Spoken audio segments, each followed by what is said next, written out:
People may excuse me for bragging about my daughter. She's perfect. She works hard and studies assiduously.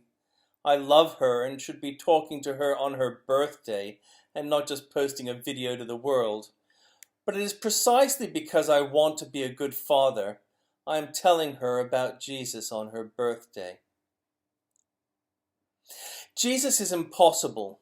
He's God and can do impossible. And a long time ago he did some amazing things that changed the world. Firstly, he was born and raised as an ordinary person in accordance with prophecy. Scriptures had been written which said who he was and how he would come, but much like prophecy, it wasn't understood when it was happening.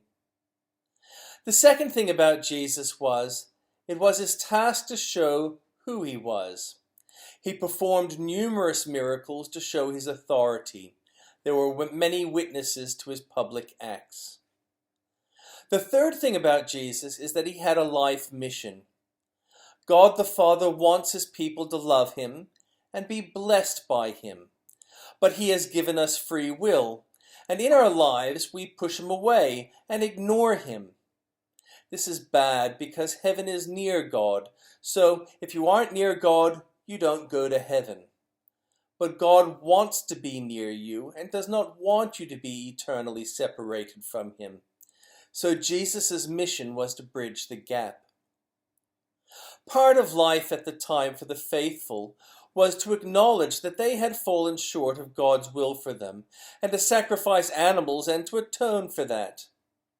Jesus did nothing wrong, but he challenged the authorities and tested their limits.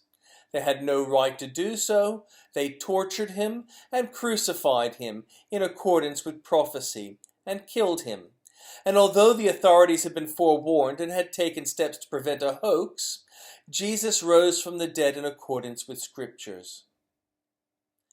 The disciples of Jesus had been forewarned, but hadn't immediately understood the resurrection of Jesus after his sacrifice allows those who are distant from God to get close to him through calling on Jesus. My sharing this does not change me or you. I expect you to work hard and keep studying while you must. I love you, my daughter. Happy birthday. And may your year have many, many blessings.